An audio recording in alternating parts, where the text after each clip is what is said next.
milishoonni naannoo Amaaraa Tigraahii gad dhiisanii bahuu akka qaban ministeerri Haajaa Alaa Antony Blinken gaafatee jira. Ibsa Antony Blinken kanallee isin biraanii gahuu deemna.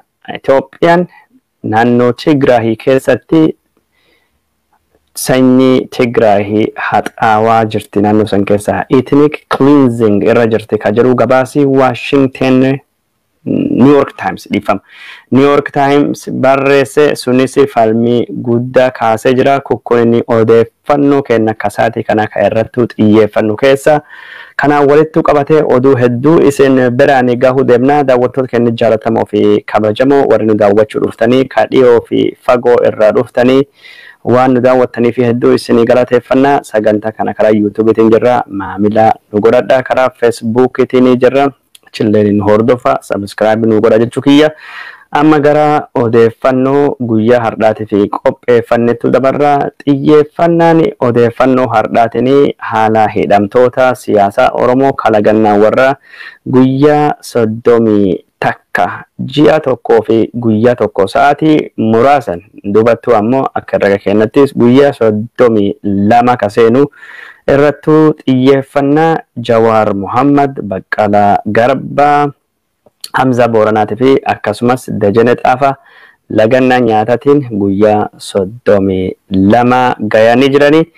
Maatiin hidhamtoota siyaasaa kanaa fi abukaatowwan warri kana akka jedhanitti haalii hidhamtoota siyaasaa kunini akka malee yaaddessa ta'uutti dubbatamaa jira. Jawaar Muhammadi gorsa hakimoonni dhiyeessanii fi qaama isaa keessa albuudonni barbaachisan kan akka potaasiyeem, soodiyeemiitii fi kaalsiyeemii faasii gad bu'ee jira. Kanaafuu qoricha isa gargaaru yookaan ammoo mineraalota isa gargaaran akka inni fudhatu yaada dhiyaatellee hin fudhanne waan kana gara duwwaatti fudhatamuun rakkisaadha ka jedhutu jira. Ammallee gargaarsa adda addaa ka yaalii ka sila argachuu danda'anii manii hidhaa qallitti akkuma dhowwattu jira. Torbaan kana keessa bori yookaan ammoo iftaan mana murtii deemanii bori mana murtii waliigalaa Itoophiyaatti abukaatoon Jawaar Muhammad faati oliyyannoo galfachuu deemti. Oliyyannoo kashiin galfachuu deemanii fi murtii kanaan durattu yookaan ammoo torbaan darbee manii murtii waliigalaa Oromiyaa dhifa manii murtii waliigalaa Itoophiyaa dabarsee Jawaar Muhammadi hospitaala dhuunfattu yaalamuu danda'anii haa ta'uutii malee sababa nageenyatii fi yaaliin mana hidhaa keessatti yookaan qilinxootti haa kennamuufi jedha murtii wal dhawaasan ilaalchisee oliyyannoo gaafachuu deemanii murtiin sun Jawaar faati hospitaala dhuunfattu yaalamuu danda'anii garuu hospitaal deemuu hin danda'anii ka jedhu kunini akka murtii du'aa hidhamtoota siyaasaa irratti dabarsuuti jechuudhani abukaatonni hidhamtoota siyaasaa kunin keessa tokko kan keessa tokko ka ta'e obbo Tulii Baay'isaa Associated Pressittu hime ture. Daawwattoota keenya jaallatamoo fi kabajamoo haalii hidhamtoota siyaasaa kana fakkaataa dhimma kana walitti qabatee xiinxala dhiyeessuutu jira. Gara dhumaa irrattu kan irra waan haasofnutu jira waan taateef gara dhumaa irrattu meegaa odeeffannoo kan qabnutu jira. Kaan ammoo har'a jechuun odeeffannoo jirtuun gareen hakimoota yookaan ammoo doktoroota mana hidhaattu Jawaar Muhammadiifaa yaaluu danda'an jechuudhani mootummaan hayyama kennee ture. Haa ta'uuti malee gareen kunini meeshaalee barbaachisu qabatanii deemanii jennaan manii hidhaa qilinxoo seensisuu dhowwee jira. Yaalamuu danda'anii hospitaala dhuunfattiif jedhame ture. Haa ta'uuti malee hospitaala irraa bahanii mani hidhaa irraa bahanii hospitaala deemanii yaalamuun nagaa rakkoo nagaa uumaa. Kanaafuu mana hidhaa keessattuu yaalamuu qabanii doktoroota warraatiin ka jedhu mani murtii waliigalaa Itoophiyaa kan murteesse kun jechuun mani murtii olaanaa Itoophiyaa murteesse hospitaala dhuunfatti yaalamuu hin danda'anii xooraayiloochittuu ka yaalamanii ka jedhe abbaan alangaa oliyyannoo gaafate jechuudha. Abbaan alangaa mani murtii olaanaa hospitaala dhuunfattu yaalamuu danda'anii kanaafuu hidhamtoonni siyaasaa bu'uuruma murtii suniitiin gara hospitaala Landmark jedhamu magaalaa Finfinnee kutaa bulchiinsa Qirqoosii keessatti argamutti achi deemanii turanii. Haa ta'uutii malee hojii irra hin oolle murtiin kun maal jennaan abbaan alangaa akka warri yaalii hin arganne karaa gubbaattu ambulaansii warra bulchisiisuun doktoroota fi abukaatowwan hidhamtoota siyaasaa kana hidhuudhanii oliyyannoo gaafate. Oliyyannoo warra kamana hospitaala dhuunfattu yaalamuu hin danda'ani hospitaala mootummaattu ka yaalamani kaa jedhu manii murtii waliigala Itoophiyaa fudhatamu dhowwa jira. Haa ta'uuti malee manii murtii harka mirgaatiin mirseessee harka bitaatiin irraa fudhate. Hospitaala dhuunfaa deemanii yaalamuu danda'ani sodaa waan jiruu fi hospitaala dhuunfaa warri yaalu sun dhufanii manhidhaa Qaallitti keessattuu haa yaalaniiti ka jedhu. Manhidhaa Qaallitti keessattuu meeshaa qabatanii dhufanii jennaan meeshaan gosa kana as hin seenu jedhamee har'a dhoowwame odeeffannoo kanattu jira. Hidhamtoonni siyaasaa rakkoon warra akka malee jabdu rakkoo isaanii kanallee ilaalchisuudhaan Abiy Ahmed dubbatee jira. Abiy Ahmed kanaan durattuu hidhamtoonni siyaasaa kunniin lagannaa nyaataa irra hin jiranii ciree fi laaqanaanii garaa guutatanii mana murtii dhufanii awwa hin nyaanne jechuun hin fakkaattu. Malii gosa kana namni hin baasu mala gosa kanaatiin warri mootummaa garagalchuu barbaadu hin milkaa'anii jedhee dubbatee jira. Dubbii jechuun gowwaa arsii ka gosa jettu suniin warri akkasii milkaa'uu hin deemanii jechuudhaani. Olaantummaa seeraa kabajama araaraan leemmaan guddoonatti hin dhufina annam tokkollee gadhiisuu hin deemu maal jennaan olaantummaa seeraa kabajsiisii dimokiraasii fidinaan jettan jedhee dubbate ture. Caasaa hin jaartanii mootummaan jaarmaayinsi hin qabaatanii garuu murtii mana murtii hin kabajdan jechuudhaani. Abiy Ahmed waan gosa dubbate kalee ammoo kalee fi guyyaa dheengaddaa walgahii biltsiginaa irratti dubbii dubbateeni Abiy Ahmed akka jedhetti Jawaar Mohammadii fa'aa odoo maqaa hin dhayinu warri lagannaa nyaataa irra jiran kunini adeemsa haqaa adeemsa seeraa jallisuu barbaadanii nyaata lagachuudhaanii dhugaatii lagachuudhaanii adeemsa seeraa adeemsa mana murtii jallisuu fi wanni godhamu fudhatama hin qabu wanni kun nama hin gargaaru jedhee dubbatee jira. Kana ka dubbatee muummicha ministeera Abiy Ahmediiti. Muummichi ministeera Abiy Ahmedii kunini abbaa alangaa wajjin ta'uudhaanii kallattiin Jawaar Mohammadiifaati akka tajaajila yaalii hin arganne mani murtii akka dubbii isaanii kana jallise laalu abbaa alangaa wajjin shira xaxaa turanii. Haa ta'uuti malee dhiyoo kana yoo dubbatu paarlaamaa Itoophiyaati fi ani dhimma hidhamtoota siyaasaa kana hordofaa hin jiru. Mani hidhaa akka inni qulqullaa'u mani hidhaa sadarkaa Itoophiyaatti akka inni jechuun waan sadarkaa Itoophiyaatti waan eeggachuu qabu akka inni eeggatu akka guutatu haali biyyattii waan hayyameen godhuu deema suni alattu jechuun olaantummaa seeraa kabajsiifna waan tokkollee irra dubbattu hin deebinu jedhee Abiy Ahmed akkasittuu dubbachuun gabaasne turre. Haali Jawaar Mohammadii miidhamuun isaa yookaan yoo du'ellee Abiy Ahmed gammachiisa nafxanyoota gammachiisa waan kana dhiisii jecha namni hedduun gorsaa jira. Kanaaf xiinxala biraa gara dhumattu isin biraan gahuu deemna. Daawwattoota kan jaallatamoo fi kabajamoo karaa kanaanii kanattu jira. Asii Ameerikaatti hidhamtoota siyaasaa kanaa fi sagalee ta'uu fi hiriirii adda addaa qophaawaa jira geggeeffamaa jira. Hiriira dhiyoo kanattu geggeeffame keessa ka magaalaa Washington DC magaalaa muummitti Ameerikaattu geggeeffame. Hiriirii Washington DC kunini bakka lama kan irratti xiyyeeffate. Tokkoffaa dhaabbata baankii addunyaa World Bank Group liqii akka Itoophiyaatiif hin kennine godhuudha yookaan ammoo liqii yookaan ammoo haalii kabaja mirgoota ilmaan nama xiyyeeffannaa keessa akka inni galuu gaafachuudha. Mootummaan Itoophiyaa dhiyoo kanattu baankii addunyaa dhufe maallaqa kadhate maallaqa malee harka duwwaa deebi'ee hiriirii tokkoffaan bakka sunitti geggeeffame. Hiriirii lammaffaan ammoo ka geggeeffame ministeera haajaa alaa Ameerikaa waajjira Anthony Blinken fuuldurattu geggeeffame. Hiriirii kullachuu bifa qindaawaa taheen bifa jechuun namni hedduu hirmaachisanii irrattu argame. Guyyaa sanittu warri Tigraay illeen waraana Tigraay keessattu geggeeffamaa jiru balaaleffachuudhaani hiriira kana hiriira godhanii jiranii hiriira wal fakkaata. Hiriiri Oromoo hidhamtoonni siyaasaa hagadhiifamaniiti.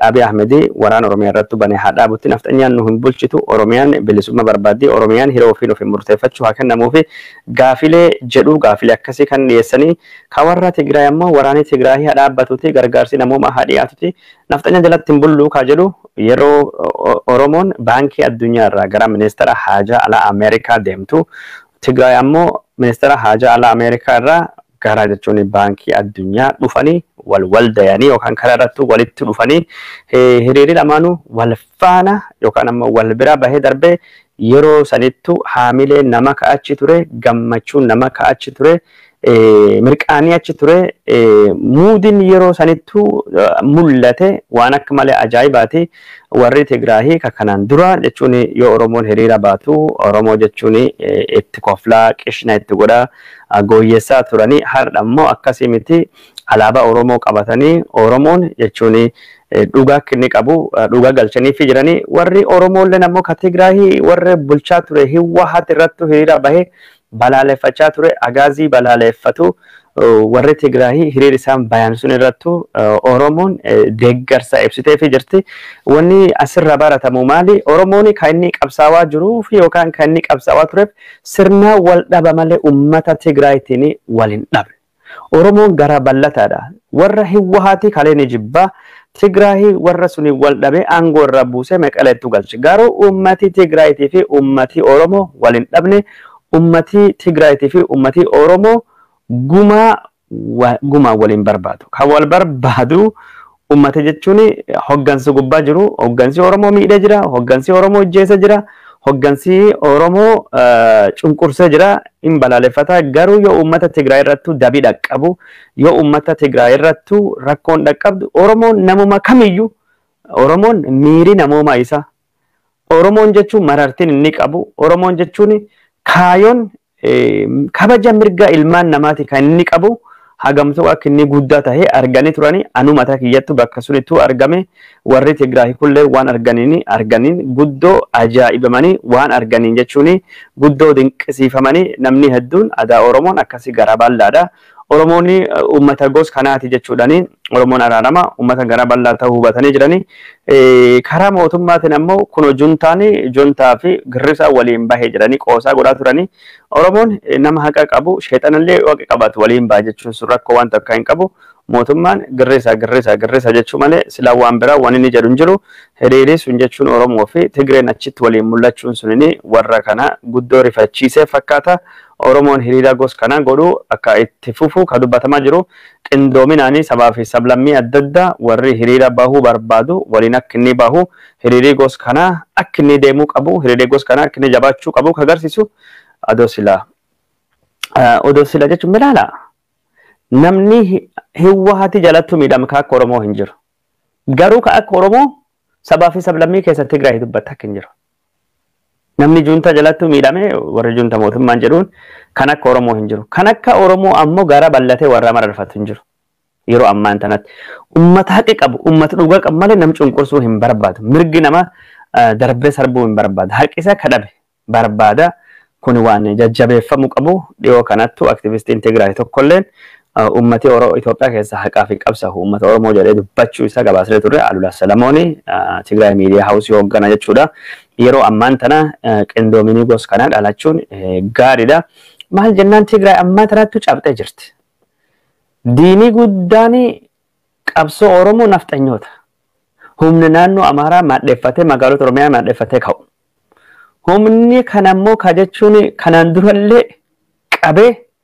haga tahetti ho'ati warra Tigraay kan caal dadhabsuun kan caala laaffisuun mootummaan Abiy nafxanyoota gargar malee Oromoon gargar Oromoon sirnaan wal dhabe malee sabaan wal hin dhabne gosaan wal hin dhabne afaaniin wal hin dhabne aadaan wal hin dhabne Tigraay fi Oromoon ammoo hedduu wal fakkaata aadaa guddifachuu feeti aadaa afaan ofii guddifachuu feeti lafa ofii bulchuu feeti wanni nuti Tigraay irraa jibbine dhuftanii biyya keenya hin saamina nun hijjeesina nama keenya miidhina mirga ofiin of bulchuu nu kabaja ka jedhu karaa aadaatii fi karaa beekamtii adda addaatiin Tigraay rakkoo hin qabdu inni nafxanyaa ammoo aadaa kan keessi hin beeku afaan kan keessi beekamtii hin kennuu fi eenyummaa kan kee hin jibbaa horii kan kee hin saamaa siyyuu nam godhe si ilaalu akka horiittu si lakkaya kanattu jira karaa kanaan jechuun hiriirii sun irratti wanni mul'ate sun inni mootummaa rifachiisa jira nafxanyoota illee rifachiisa jira nafxanyoonni ofii isaaniitii fi Tigraay wajjin araaramanii Oromoon akkanattu jechuun Oromoon hunda wajjin araarama hunda wajjin jiraata hunda wajjin wal dandaya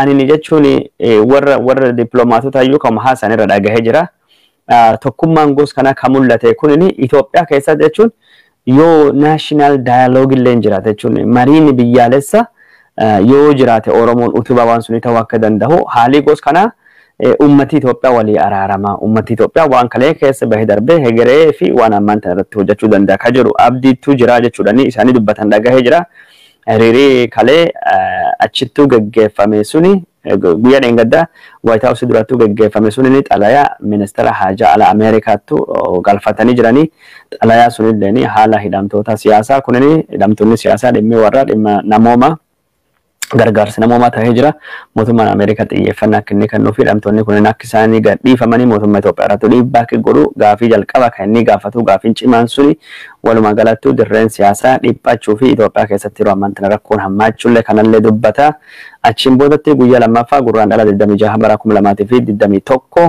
magaalaa gudditti dippiloomaasii addunyaa kataate New York waajjira mootummoota gamtoomanii duratti Oromoon hiriira bahee mootummoota gamtooman sagalee isaanii dhageessifachaa turanii hiriirri sulleen bifa milkaa'aa ta'een akkasittuu gaggeeffamee jira daawwattoota keenya jaallatamoo fi kabajamoo hiriirri Oromoo bakka adda addaatti gaggeeffamaa jira torbaan kana keessattuu magaalaa Germany Bayer München keessattuu gaggeeffamee jira Frankfurt keessattuu hiriirri gaggeeffamee jira Frankfurt sina alalleettu magaalota biraa kan akka Calgary Canada keessattuu torbaan darbeen duratti hiriirri gaggeeffamee ture Seattle keessattuu hiriirri gaggeeffamee ture magaalota adda addaa keessattuu hiriirri gaggeeffamuu fi karoorii yookaan ammoo sagantaan akka jirullee dhagayaa jirra Washington DC keessattuu hiriirri biraa akka gaggeeffamuu deemu ammumaan tanayyuu haasamaa jira yoo sagantaani qophaa'ee bahee jedhe hiriira gaggeeffamuu deemu isin biraan gahuu deemna keessattuu qilleensi waan fooyya'aa jiruu fi keessattuu dhukkuba koronaa vaayirasii illee tallaalii waan argamaa jiruu fi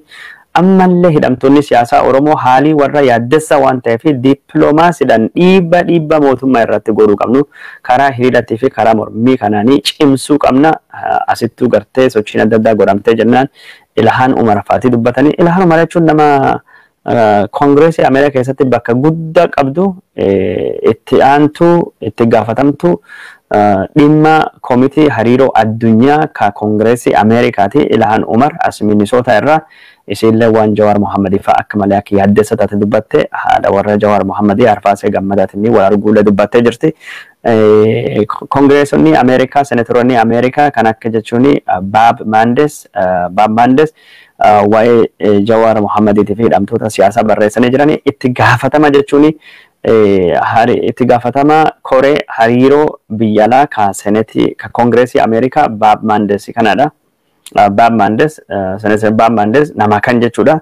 Kan ammoo jechuun sagalee guddaa taate ka akka malee waan Jawaar Mohammadi barreessaa jirtu Ambassador Samantha Poweriti isheen tuni ammoo mootummoota gamtoomanitu Ambassador Ameerikaa turte barsiiftuu Jawaar Mohammadi turte. Gaafa inni Kolombiyaa baratu barsiiftuu Jawaar Mohammadi ka Human Rights turte. Amma odeeffannoo mana hidhaa qaallitti irra dhagahe jechuun odeeffannoo Jawaar naa ergeni barsiiftuu isaati nama Jawaar akka malee beektu nama akka malee Jawaar dinqisiifattu yeroo Jawaar barataa ishii turettu Jawaar waa'ee addunyaa kanarraa fedhii guddaa kennee qabu waa'ee jechuun saba Oromootii fi gaafile jechuun hiree ofii murteeffachuu kasabaa fi sablammii adda addaati biyyoota adda addaa kutaa keessattuu akka inni kaasee wajjin haasawaa turu dhimma Itoophiyaallee dhimma Oromollee hubannoo guddoo akka ishiin qabdu Jawaar Mohammadi wajjin akka walitti dhufeenya guddoo qabdu ka dubbatamaa jiru nama isiin dhuunfaadhaan beektachuu gaafa Kolombiyaattu Jawaar Mohammadi Human Rights baratu ishiin ammoo achittuu barsiiftu dhufte koorsii kenniti seminaarii barataa isii ture jechuudha. Jawaar Mohammadi yuunivarsiitiilee gurguddoo addunyaa qabdu keessattuu barate yuunivarsiitii akka Stanford fi akka Kolombiyaa keessattuu barate barsiisota addunyaan qaqqabdu gurguddoo dippiloomaatota mootummoota gamtoomaniitu ka barsiise. Jawaar maastersiin isaa kan inni barate Kolombiyaatti Human Rights barate. Mirgoota ilmaan namaati waan inni barate. Achittuu kan inni barate sanii warri barsiisuun keessa Jawaar Mohammadi nam tokko jechuun Ambassador Samantani nama Jawaar barsiisan keessa nam tokko jechuu kiyya. Akkasunitti jira amma isheelleen Jawaarii fi sagalee ta'aa jirtu. Kun cuftuu maalirra dhufaa jira dippiloomaasii nu asittu biyya alaattu hojjechaa jirru. Hiriirii biyya alaa kun jechuun maqaan dhoofne malee gaaf biraa oduu keessallee itti dabarsee ture. Melbourne Australiaallee dhukkuba koronaa vaayirasii ammaan tan jechuun hiriira hayyamanii jiranii achilleettu gaggeeffamaa. Hiriirii cimanii achilleettu akka deemaa ture ka dubbatamaa jiru. Daawwattoota keenya jaallatamoo fi kabajamoo odeeffannoon kanneen kan isaan biraan ni gayaa jirru. Akkuma itti fufettu jira waa'ee hiriiraa kana eegi jenneen dubattu biltsiginnaan Oromiyaa gama hojiitu jirti caffeen isii wal gahee caffee sanarrattu itti gaafatamaan dhimma kilaasterii hawaasummaa jedhama jechuun itti gaafatamaa biltsiginaa Oromiyaa keessa tokko akka ta'e haa jennuuti obbo Fiqaaduu Tasammaa kanaan dura jechuun itti gaafatamaa sekreeteriyaatii biltsiginaa ka ture. Kaammaan tan jechuun sadarkaa dantaa dhaabatti pirezidaantii naannoo Oromiyaa lamaan jiran keessa tokko Addisuudha tokko Fiqaaduudha. Opiidiyoon jechuun paartii qofa osoo hin taane biyyallee sadarkaa caffee Oromiyaatti taanaa pirezidaantii dhimma kilaasterii hawaasummaa sadarkaa maalitti jedhanii muudama siyaasaatti beektaa kaisaa walii kennan. Aangoo siyaasaa walii kennanii garuu sila paartii qofa paartii bulchuu qabanii paartii fi mootummaa waa takka biyya Itoophiyaa keessattuu Fiqaaduu Tasammaa kunini caffee Oromiyaa keessattuu gaafii gaafatame ture. Gaafiin isaanii juntaa wayyaanee ka jedhamu warra jechuun naannoo Tigraay bulchuu guyyaa 15 keessattuu barbaadeessitanii warra Oromoo akkami warra Oromoo kaabaa'oo shanee jedhamu maaliif mo'achuu dadhabdanii gaafii jedhutu gaafatame. Gaafii san deebiin inni deebise falmii hedduu fi yaada hedduu kaastee jirti. Juntaa wajjin waraanii goone waraana jechuun ammayyaati waraana meeshaa gurguddaa wallolle bakka diinii beekamuttu lafa beekamtuttu meeshaalee beekamuuni wallolaa turre waraanii naannoo Tigraay gossuni waraanii Oromiyaa keessatti gaggeeffamu kaabaa'oo shanee qaamii jedhu gaggeessu jedhu kun waraani riphee loltummaati. Waraani jechuun nama uummata keessa qubate ka uummata fakkaatu ka aadaa uummata beeku kasiba saasu kasi wajjin jiraatu ka dhufe ammoo miidhaa guddaa sirratti dhaqqabsu waraana gos kanaati waraana konvenshinaalii irraa adda jedhee dubbatee jira. Sanii miti wanni guddaan takkine kan inni akkas jedhe wanni inni jedhe san qofa odoo hin taane wanni inni jedhe tokkichi kun waraana gos kana mo'achuu hin danda'ani. Garuu waa takkattu jira madda waraana kana gossuu danda'uu qabna. Gogsuu yookaan gossuu qabna jedhe dubbatee jira. Maddi waraana kana gossuu qabna ka jedhu waraanii waraan uummata keessa dhufu maddi waraana gossuu qabna jedha. Fakkeenyi kenna waan fakkeenyi inni kenne Atlantikii keessatti yookaan Pacific Ocean keessatti jechuun garba Atlantikii yookaan ammoo garba Nagayaa keessatti qurxummii takka takkaanii yookaan qurxummii cufaa qabdee fixuu hin dandeettu. Mali qurxummii ittiin fixan bishaan gossuudha jedha. Bishaan viidiyoon kun beektaa bishaan garba Atlantikii tifi garbi Atlantikii garba guddicha garbi Nagayaa yookaan Pacific Ocean garba guddicha addunyaa kanaati gossuudha. Yookaan ammoo Atlantikii gossuudha. Jedhee dubbate. Atlantika ardii Afrikaatii fi ardii Awurooppaatii fi Ameerikaa ka walitti fide jechuun gara lixaatiin. Paasifikiin guddaadha guddicha addunyaa gubbaate. Atlantikii gossuudha yookaan ammoo akka jechuun Pacific Ocean gossuudha jechuudhani maddi isaa gossuu barbaachisa akka inni dubbatee jira. Maddi abaa'oo shane uummata Oromoo balleessuudha jedhee namni akkasitti fudhatee jira. Tokkoffaa jechuun galaanii hin gogu yookaan garbii hin gogu gossuun hin danda'amu. Tokko hojii feetiin hin gossitu wanni inni jechuu barbaade fakkeenyi inni kennu barbaade gongora yaadii isalleen wallaalaa yaada qabu haa ta'uuti malee wanni Shimallis jedhe kunin uummatilleen hin gogu. Garuu biltsiginnaan uummata Oromoo balleessuuf uummata Oromoo irratti miidhaa dhaqqabsuuf akka fedhii qabdu ka agarsiisu. Uummata Oromoo balleessuu akka barbaaddu uummata Oromoo duguugga sanyii irratti akka godhuu feetu madda irra gossu jechuun isa hagamtu akka inni fedhii uummata irratti jechuun yakka gurguddaa godhuu barbaadu akka inni qabu ka agarsiisu. Sila jechuun gaafii warra kana deebisnee fudhatama warra dhabsiisu adoo jedhe waa takka. Gaafilee adda addaatu jira gaafii san deebisnee uummata barsiifnee uummata irratti dammaqsinaa waan tokko. Uummata hidhachiisnellee waan takka. Akkasachaa baane. Garuu inni madda kana madda uummata ka jiru kana gossu jedhee dubbatee jira. Daawwattoota kan jaalatamu ofii kabajamu mootummaan kun hagam tokko fedhii duguuggaa sanyii Oromoo irratti biltsiginnaan godhuu fi fedhii akka qabdu waan agarsiisu Oromoo balleessuu fi hagam tokko fedhii akka qabdu Oromoo balleessuu fi yaada bada hamaa akka isaan qabanii kagarsiisu kanattu jira namni hedduun biltsiginnaa irratti aarii shakkii qabu wanni isaan dubbatanii guyyaa guyyaanii jedhanii ifoomaa jira daawwattoota keenya jaalatamoo fi kabajamoo dubbiin junta guyyaa 15tti ijje mo'attanii maaliif abaa'oo shanee barbadeessu dadhabdanii kunin dubbii kana dhiyoo gaazexaan warri habashaa kaasaa ture warri habashaa junta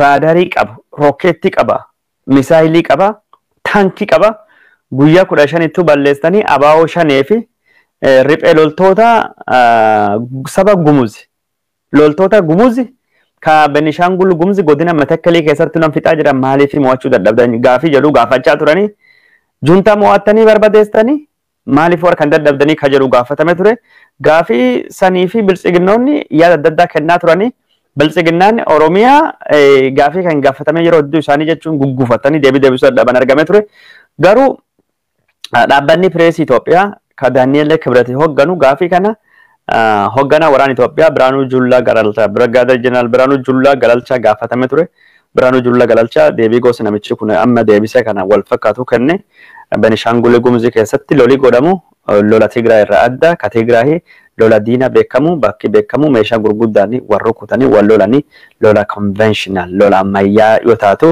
naannoo Benishangul kan keessatti injifannoo argachuu dadhabne jirra riphee loltoota uummata keessa jiranii ka afaan beekan ka aadaa beekan waraan aadaa fi afaan hin beekne waraan addattu lolaa jira lafti kun lafa marga dheeraa nama liqimsu qabu warri kun raasaa keessa deemaa jira miidhaa guddaa irratti dhaqqabsanii waraan gos kanaatiin mo'achuu hin dandeenyu waraani gos kanaa akkuma rakkoodha kanaaf jechuun raayyaan ittisa biyyaa baay'ee miidhamee warra kan mo'achuu dadhabachuudhaani Birgaadeer Jeneraal Biraanuu Juullaa Galalchaa dubbachuu isin biraan geenne turre abaa'oo mo'achuu hin dandeenyu abaa'oo shanee dhaabe jedhanii uummata Oromoo kana madda isaa gossuudha ka jedhu kana ka dubbate kana ka dubbate warra jechuun biltsiginnaa olaanoo keessa nama tokko namni kun jechuun wanni jechuudha Fiqaaduu Tasammaati itti gaafatama sekreteeriyaati biltsiginnaa Itoophiyaa biltsiginnaa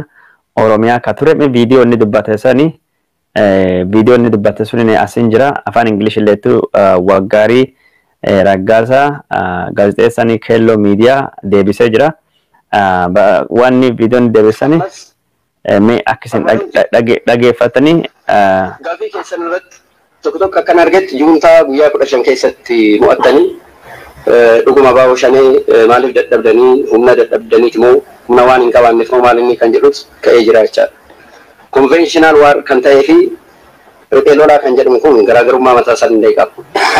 Conventional war kan ta'e meeshaa gurguddaa qabatee birgeediidhaan maal ijaaramee fuula duratti kan waraanu jechuudha. Amalli kaabarratti ture kan ture. Kanaaf hojiiwwan kun yoo hojjetaman illee ammas dhimmoonni xiyyeeffannaa barbaadan jiru. Gaafii keessan irratti tokko tokko akkan argetti juntaa guyyaa 15 keessatti mo'attanii dhuguma abaa'oo shanee maaliif dadhabdanii humna dadhabdaniiti moo humna waan hin qabaanneef moo maal inni kan jedhus ka'ee jira jechaadha. Conventional war kan ta'ee fi riphee lolaa kan jedhamu kun garaagarummaa mataa isaa danda'e qaba. Conventional war kan ta'e meeshaa gurguddaa qabatee birgeediidhaan maal ijaaramee fuula duratti kan waraanu jechuudha. Amalli kaabarratti ture kan ture. Saraawitii kan jechaadha raayyaan. Kan riphee lolaa akkasii miti amalli isaa. Loojistiikii uummata keessaa argata. Guyyaa siviilii ta'a. Uummata wajjin oolaa waltajjii isin gaggeessan keessa hin oolu. Odeeffannoon argata. Nama dubbatu ilaala. Galgala deebiin tarkaanfii sukkanneessa irratti fudhata jechuudha. Amalli isaa baay'ee wal xaxaadha. Kana balleessuun kan danda'amu akkuma qurxummiiti jechaadha. Qurxummii Paasifiikii yookiin Atlaantik Ooshinii keessa guurtee hin dandeessu. Guutumatti balleessuu yoo danda'ame bishaanicha gogsuudha. Ayyee daawwattoota kana jaalatamoo fi kabajamoo kana ka dubbate jechuun angaawa biltsiginnaa Oromiyaa keessa nama tokko ka tahe namni kun jechuun ka maqaa isaa duratti dhoofne obbo Fiqaaduu Tasammaati. Warri garii namni seenaa yaadattanii warri kun dabalate jechuun warri Waggaariin kanaan dura jechuun aangoo qabeessi dargii tokkollee waan inni jedhallee kaahee jira. Aangoo qabeessi dargii kunini maqaan isaa Laggeessee Asfaanaamii jedhamu qurxummii ijjeesuu fi galaana yookaan ammoo garbaa gogsuu waan jedhu dubbatee ture jechuudhani dhimma kana walitti qabatee yaada gos kana kenne ture. Daawwattoota keenya jaallatamoo fi kabajamoo odeeffannoon kenna ka isin biraan gayaa jiru itti fufee jira. Yeroo gaarii waan kan itti fayyadamu kaameraan xiqqoo nama rakkisa maal akka itti hin beekne kaameraa kana sirreeffachuu barbaada.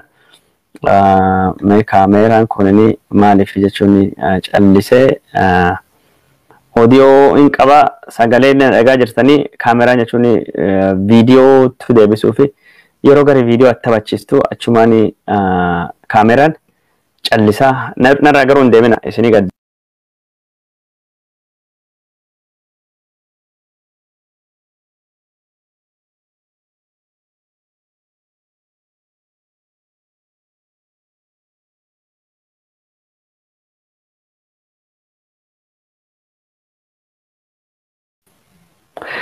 Hayyee daawwattoota keenya jaallatamoo fi kabajamoo gad deebi'ee jiran irraa garuu hin deemina jedhe namni 20 deemee jira. Warri turtanii baga nu wajjin turtanii hedduu isinii galateeffannaa tamsaasii kennanii ka odeeffannoo ka isin biraan gahuutu jiru akkuma itti fufettu jira. Walgahii caffee Oromiyaa irrattu itti gaafataman dhimma biltsiginaa Oromiyaa obbo Fiqaaduu Tasammaa Abao Shane balleessuuf yookaan nama barbadeessuu fi galaana odoon taane garba gogsuun akka barbaachisu madda dhaaba kana uummata Oromoo jechuudha. Uummata Oromoo balleessu gogsuun akka falaa tahee dubbatee jira. Kunini waan akka malee nama ajaa'ibu waan guddoo nama mamsiisu odeeffannoo kenna ka isin biraanii gayaa jirru itti fufne jira. Yoo yeroo arganne gara dhumaa haala hidhamtoota siyaasaa irratti xiinxalaa qabaa jiru isin biraanii gahuu deemna. Yoo intaan nama boleetti deebina.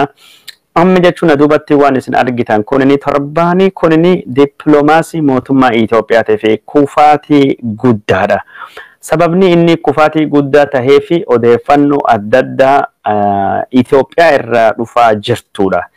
Mootummaan Abiy Ahmed torbaan kan waan godhe keessaa naannoo Tigraayitti telefoon deebisee, intarneetii banee, elektirikii addaan kutee deebisee, gaazexeessitoota biyya alaa madda oduu 7 haga 9 ta'an naannoo Tigraayii akka deemanii gabaasanii lola Abiy Ahmed olaantummaa seeraa kabachiisuu fi juntaa Tigraay irratti banee akka dhaadheessanii mootummaan Abiy Ahmed daddafee duula kana goolabee duula kana injifannoo akka inni argatee agarsiisuuf ture. Haa ta'uutii malee gabaasii Amnesty International baase magaalaa qulqullooftu yookaan ammoo magaalaa jechuun wayyitti handhuura kiristaanummaa Itoophiyaa kan taate Aksuun bataskaana jechuun qulqullicha yookaan wayyicha. Aksuun Tsiyoon Maariyaamii keessattuu ajjeechaa geggeeffame nama 800 olii ka waraanii Eertiraa ijjeese yakka waraana raawwatame jedhee Amnesty International baase kan miidiyaan addunyaa wal harka fuudhaa gabaasaa jiranii. Gabaasa kana jechuun waraana Eertiraa balaaleffachuu qofa osoo hin taane Amnesty International qaamii walaba mootummoonni gamtooman Amnesty International wajjin deemee achitti argamee akka qoratu gaafatame. Akka qoratamu gaafatame. Amnesty International hoogganaan isaa BBC wajjin gaafiif deebii godheen hoogganaan isaa dhimma Afrikaa waraana kana ka affeere waraana Eertiraa mootummaa Itoophiyaati. Mootummaa Itoophiyaa mootummaa birmadummaa qabu biyya kan bulchu itti gaafatamaa waan kana mootummaa Itoophiyaati jedhee jira. Akka seera addunyaatti Abiy Ahmed jedhee jira. Tigraahii keessatti waan ta'e barreessanii turan. Mootummaan Abiy Ahmed har'a jechuun warra pireesii addunyaa ka Tigraahii dhufee gabaasuu fi carraaqaa jirullee wal dhabaa jira. Warrallee wal dhabaa jira. As deemtanii hin gabaasina, as deemtanii hin gabaasina jechuudhanii sodaachisaa jiran. Sodaachisuu qofa osoo hin taane seera Itoophiyaatiin isin gaafanna jechuudhanii Abiy Ahmed eegii muddameen dubattu maal jennaan warri kunin jechuun ummata gaafatee odeeffannoo dhugaa ka haqaa ka argu gabaasa malee akka miidiyaa propaganda Abiy Ahmed faarsaa hin jiran. Akka miidiyaa biltsiginnaa, akka Faanaa, akka Waaltaa, akka EBS, akka ETV yookaan akka OBN tu Abiyyi faarsaa hin jiran. Kanaafuu abbaan taayitaa broadcast Itoophiyaa itti gaafatamummaatu jira beekaa jedhee lolaa ture.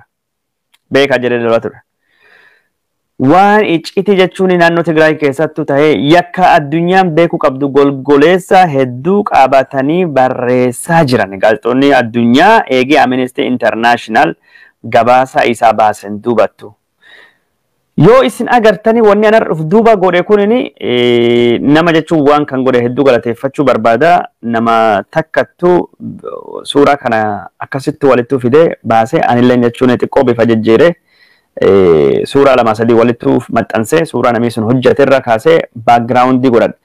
New York Times waan barreesseef odeeffannoo Ethiopian war leads to ethnic cleansing in Tigray region. US report says. Reporti mootummaan Ameerikaa baase waraanii Tigraay keessattuu geggeeffame. Yookaan ammoo waraanii Abiy Ahmed geggeesse Tigraay keessatti sanyiin Tigraay lixaa Walqaayitii fi Tsegedee keessa akka haxaawamtee baatu godhamaa jirti. Buqqaatee akka baatu. Ethnic cleansing Ameerikaan jecha kan ittiin fayyadamtu New York Times itti barreesse. Gabaasa kan irra haasa'uu deemna. Gaazexaan biraa ethnic cleansing being committed in Ethiopia in Tigray report gaazexaan biraa qabatee baasee jira. David Sammoo akka inni jedhe EU envoy jechuun ministeera haajaa alaa ka biyya Finland yookaan ammoo Suomii ka gamtaa Awurooppaa bakka bu'ee Itoophiyaa dhufee daawwatee deebi'e. Pekke Havisto double keedha afaan jechuun Suomii Finland ta'an kee lamoota ijaba jechuudha akkuma afaan Pekke Havisto dheeraan jechuun qubee lamaan barreeffama. Pekke Havisto waan jedhe Itoophiyaan waan Tigraay keessattuu ta'e amanaa hin jirtu. In denial.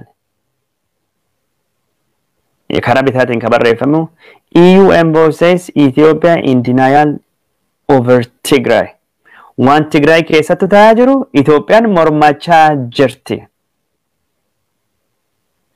Ethnic cleansing being committed in Tigray.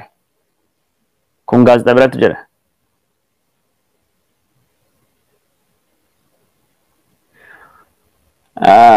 National interest ammoo bira deemee darbe gabaasa sun bira deemee darbe Abiy Ahmed, the first Nobel laureate on trial at the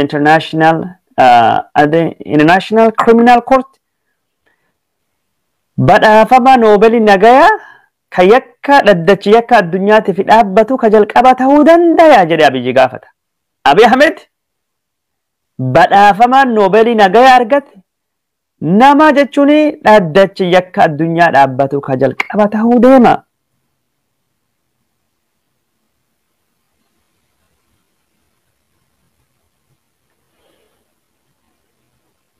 African report namo confidential UN's government report concludes Ethiopia Prime Minister Abiy Ahmed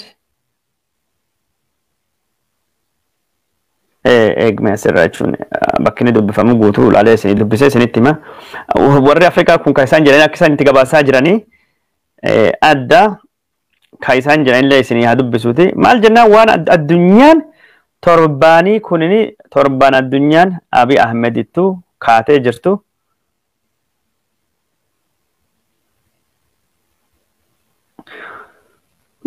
Simon Atebattu barreessa jechuun gulaalanii Today News Africa confidential US government report concludes Ethiopian Prime Minister Abiy Ahmed leading ethnic cleansing in Tigray region. Odeeffannoon mootummaa Ameerikaa ka'eeciti reportiin mootummaa Ameerikaa ka'eeciti akka murteessetti Abiy Ahmed Tigray keessatti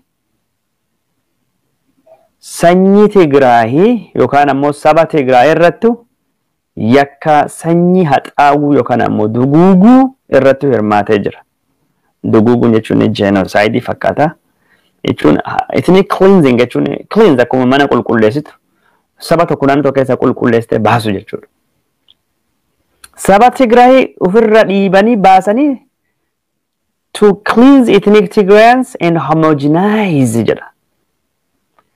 saba Tigraay baasanii Tigraay lixaa Amaaraa godhuutu jiranii homogenize. Argitanii Amaaressaa jiran Amaaraa godhaa jiran jechuudhaani riippoortiin mootummaa Ameerikaa barreessa. Gaazexaan gara bitaa fiixee gubbaan jiru gaazexaa biyya jechuun Norweyti. No. Ka Norweyti ka Englishti ka biraati. Gabaasa CNN eega argitan taate gabaasa CNN jechuun magaalaa gaarreni Aksum jechuun magaalaa qulqullittuu keessatti mootummaan Itoophiyaa yakka waraana raawwatee jira.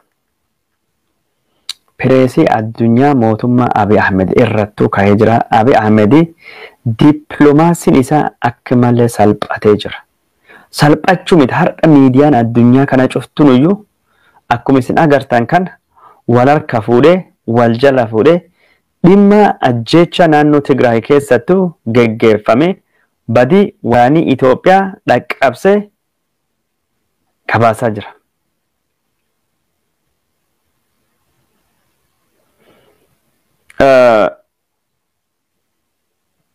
Actually gaazexaan kun inni gara mirgaatiin jiru gara bitaa fiixee irraan jiru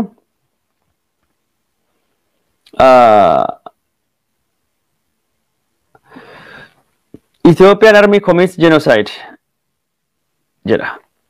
Waraanii Itoophiyaa duguuggaa sanyii raawwatame yookaan ammoo waraana Itoophiyaatiif waraana Eertiraa jechuu isaati Tigraay keessatti duguuggaa sanyii raawwatan.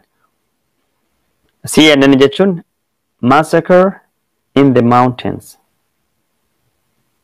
jechuudhaanii gabaasa jira.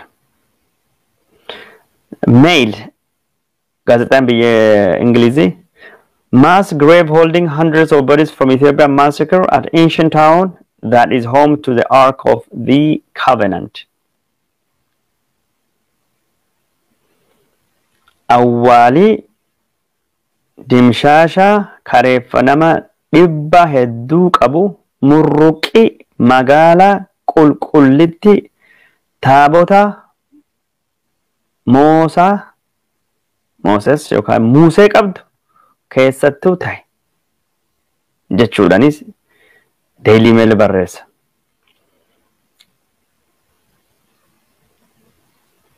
Pireesii addunyaa Abiy Ahmed akkasittu fuula deeffatee jira. Ethiopian Federal Force alleged to have indiscriminately shelled towns in Tigray, says rights watchdog.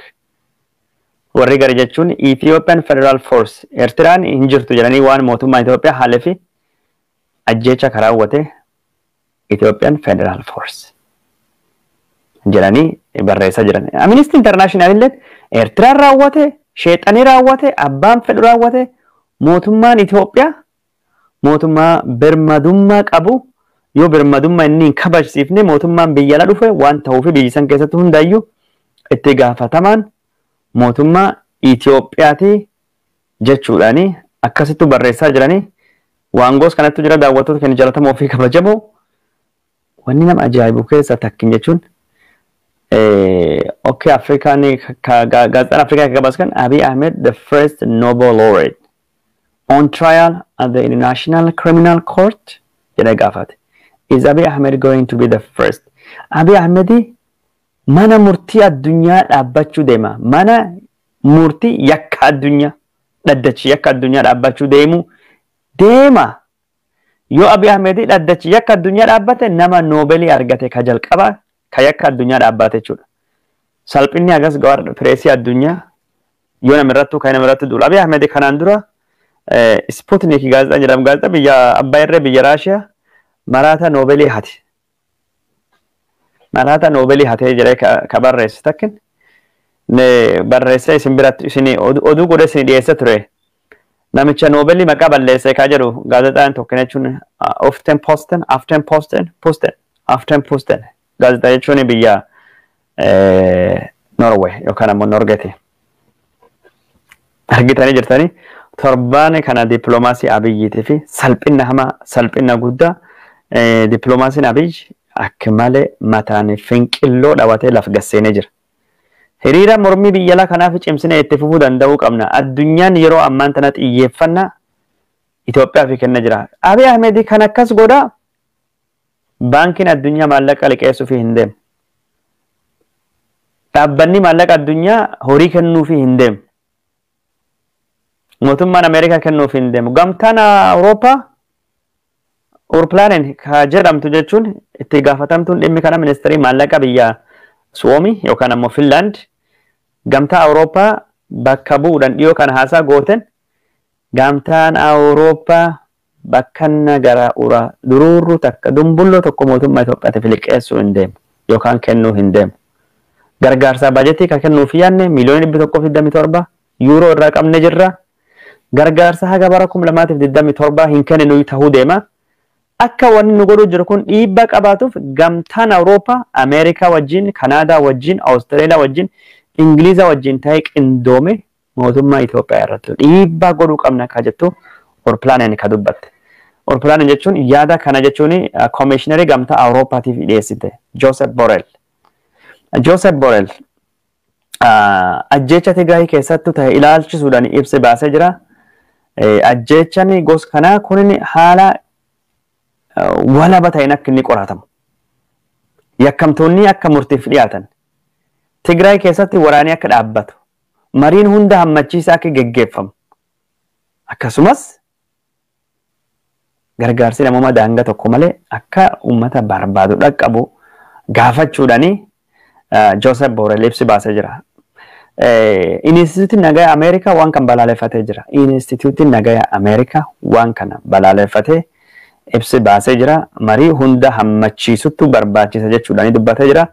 Itoophiyaan yeroo ammaan tana dhoqqee hamaa keessa seentee keessa ba'uu fi dhidhiitachaa jirti. Keessallee dhidhimaa jirti. Waan amma Itoophiyaan keessa jirtu kan keessa bahuu fi araara hunda hammachiisutu barbaachisa jechuudhaan araara fi marii hunda hammachiisutu barbaachisa jechuudhaan dippiloomatiin biyya Jarmanii ambaasaaddarii biyya Jarmanii haga muudame ji'a 6 qofaa fi ambaasaadara ta'e Itoophiyaa keessa tajaajilaa jira. Ambaasaadarichi kun nama Afrikaa kibbattuu dhalate fedhii Afrikaa irraa qaba. Amma garuu fedhii dhabaa jira. Mootummaa Itoophiyaa gorsee jira. Mootummaa Itoophiyaa marii hunda hammachiisuu fi araarattu barbaachisee ka dubbate kan gaafii fi deebii gaazexaa riippoortarii qophii afaan Ingilishii wajjin godhe keessattuu akkasi dubbate. Akkas jechuun yaada laf kaahee jechuudha. Daawwattoota keenya jaallatamoo fi kabajamoo Itoophiyaan yeroo ammaan tana dhoqqee hamaa keessa seentee lixa akka jirtu bakka hundattuu jechuun gabaafama bakka hundattuu barreeffamaa jira. Abiy Ahmed gurra qabaatee waan dhaga'u hin fakkaatu. Kaan ammoo Abiy Ahmed namni Noobeelii nagayaa waggaa tokkoon durattuu argate kunin nama Noobeelii nagayaa argate ka jalqaba ka dhaddachaa yakka addunyaa dhaabbatu jedhee gabaasii barreeffame Abiy Ahmed nagaa dhoowwee jira. Gifa beloon Abiy Ahmed itti garagaltee jirti. Gifa beloo ayyaa hoho gifa beloo jedhanii duuba ta'anii warri nafxanyoota Abiy Ahmed deemi Tigraay keessatti lol jedhanii kaasanii har'a ammoo jechuun itti gaafatamummaan dhufee jennaan Abiy Ahmed irratti dudda garagaltee jirti. Abiy Ahmed yakkamaadha. Abiy Ahmed gaafa kale duulchisiisan dammaqeen wajjin duule. Gaafa kale duulchisiisanii ageenyota shaagar wajjin duule. Gaafa kale Abiy duulchisan Daani'el Kibret wajjin duulchisiise. Hundu wajjin duulchisan. Daani'el Kibret የኢትዮጵያ ከፍታ ዘመን ነው jedhe. Itoophiyaan bariisin deebi'uu feetu kaffitaan kunoo kana argitan. Hogganaa fi uummataa fi waraanii ka walii galee Itoophiyaa wada kaffateenyaa zamana. Walalle ilinnawa. Itoophiyaan gara olaantummaa isiitti deebitee jirti. Ya kaffitaa zaman jedhee dubbata ture. Kaffitaa zamaniin inni haasasuun kasaaraa gos kan akkasiin qabdu amma arganii jiranii amma hunduu isaanii itti gaafatamummaan dhufee jennaan addunyaan ijaaba baastee jennaan Abiy Ahmed baasii jalatti darbatanii makiinaan irra deemuu jiru fakkaata. Muddamee jira. Kalee warraa fi Tigraay keessatti waraan labsee waraan lole. Har'a ammoo Abiy Ahmed muddamee lubbuunis dhuftee jirti. Maal jennaan warri kalee isa kijibaa ture warri kalee wajjin deeme ayyaa gifa beloon amma angoo barbaadanii Abiy Ahmed yakkama godhanii bulchuu hin dandeenye angoo irraa buuti angoo fudhachuu fedhan. Abiy Ahmed uf durattu dhiibaa baasa. Abiy Ahmed jechuun darbatanii amma baasii jala buusanii angoon nu malti angoon nutti fudhachuu qaba. Abiy Ahmed angoo gada dhiisuti angoo gad dhiise nu biyya bulchuu qabna waan jedhuni deemaa jiranii amma kana Abiy Ahmed lala. Isaaniif jedhee Jawaar akkan dararaa jira. Isaaniif jedhee Lammaa jechuun dimoogiraafii jijjiira jedhame mukitti cabse. Xayyibaa isaaf jedhee didimsee ari. Warqinee Gabayyoo isaaf jedhee almost godaana tasaasari godhe. Biraanuu Tsaggaayee warraaf jedhee jechuun biyya didimsee baase. Nam hedduu akkas godhe Abiy Ahmed. Garuu Abiy Ahmed ammallee akkasi tahee warri inni ittiin kakatu warri inni jaldeemu warri soddaa amma itti gaafatamummaan dhuftee addunyaan ija babaastee jennaan nu keessa hin jirru ayya hohoo gifa beloon amma biyyiitu dudda garagalee jiranii wal haa nyaataniiti ganaa wal nyaachuu deemanii amma odeeffannoo nu qabnu tokkini Isaayyaas Afwerqiitii fi Abiy Ahmed dudda gara walitti ta'uu deemutu jiran. Isaayyaasii fi Abiy walitti garagalaa jiran. Maali? Isin biraan gahuu deemna dhagayaa. Abiyyii fi nafxanyaan walitti garagalaa jirti maali? Sababni Ameerikaan nafxanyaan naannoo Tigraay keessa bahuu qabdii ka jedhanii duunee argamne malee warri hin baanu jedhanii jechuun qotachaa jiran. Waraana dhumaatiif Armageddon dubbiini Walqaatiif Tsagadee humnaan dhabne humnaan deeffannee dhumattee jirti. Kana ka jedhe hoggana naannoo Amaaraattu jedha. Kana ka jedhe ministeera galii Itoophiyaattu jedha. Amaartichi. Kana ka jedhani hoggantoota naannoo Amaaraa hundattu jedha. Ameerikaan garuu ammoo waan addaa jette jirti. Ajjecha naannoo Tigraayittuu geggeeffamerrattu state.gov yoo deemtanii ibsa guddaatu barreeffame jira. Ibsa guddaa barreeffame kana isin biraan haga'uuti isin agarsiisu anummaan isin haa dubbisute. Ibsa kana mee jechuun yoo danda'e iskiriinii irrattu isin qoodina wajjin dubbisaa deemtanii yaada isaa isin dhiyeessuu deema. Akkisan laaltanii akkisan argitanii jechuun ibsa kana jechuun na wajjin dubbisaa deemtanii barbaada. Maal jennaan dhaamsa guddaa of keessaa qaba. Dhaamsa guddaa ibsi kun of keessaa qabu mootummaa Ameerikaattu baase ministeera haajaa alaa Ameerikaa Anthony Blinken isattu baase. Ibsi kun ibsa akka malee guddaati. Ibsi kun jechuun ibsa mootummaa Abiy Ahmediitii fi mardoo du'aati jechuun nafxanyaa fi mardoo du'aati. Isaayyaas Afwerqillee jechuun mardoo du'aati. Maal jennaan Ameerikaan maddi rakkoo maal akka taate beektee jirti. Ibsi kun jechuun kunoo kana laala. Namni baasee akka isin argaa jirtanii yoo isinii mul'attaate bakka wanni jedhu laala. Atrocities in Ethiopia's Tigray region. Atrocities jechuun ajjecha yookaan ammoo badii naannoo Tigraay keessattuu tahee press statement ibsa pressii. Namni baasee kunoo kan maqaan isaa Anthony J. Blinken, Secretary of State, Ministeera Haajaa Alaa Ameerikaattu February 27 har'a ibsa kana baase. Anthony Blinken ibsa kana yoo jedhu mootummaan Ameerikaa haala ajjechaan Tigraay keessa ta'aa jiruu fi haala waliigalatti rakkoon Tigraay ittiin hammaachaa dhufteeni yaaddoon guddaan isa seenee jira. Gravely concerned by reported atrocities and the overall deteriorating situation in the Tigray region of Ethiopia jedha lala. Itti deemee waan jedha. Ajjecha kana cimsinee balaaleffannaa ummata humnaan buqqisanii fi godaansifame haleellaa qunnamtii saalaa rakkoolee ciccimoo mirgoota ilmaan namaa sarbanii kabira tifi akkasumas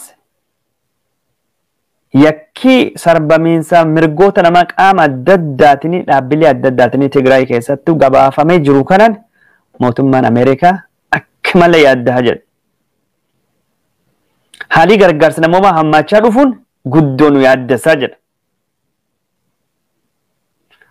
Mootummaan Ameerikaa yeroo adda addaattu mootummaa Itoophiyaa akka inni waraana kan dhaabu gargaarsi namoomaa daangaa tokko malee Tigraay keessatti akka inni dhaqqaba akka inni godhu qormaata guutuu walabaatii fi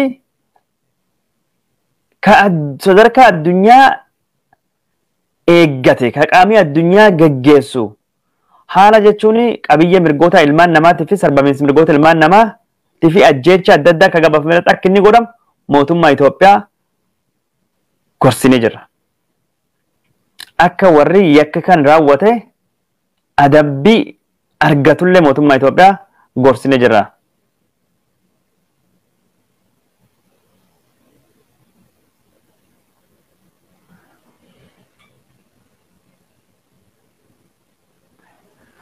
Mootummaan Ameerikaa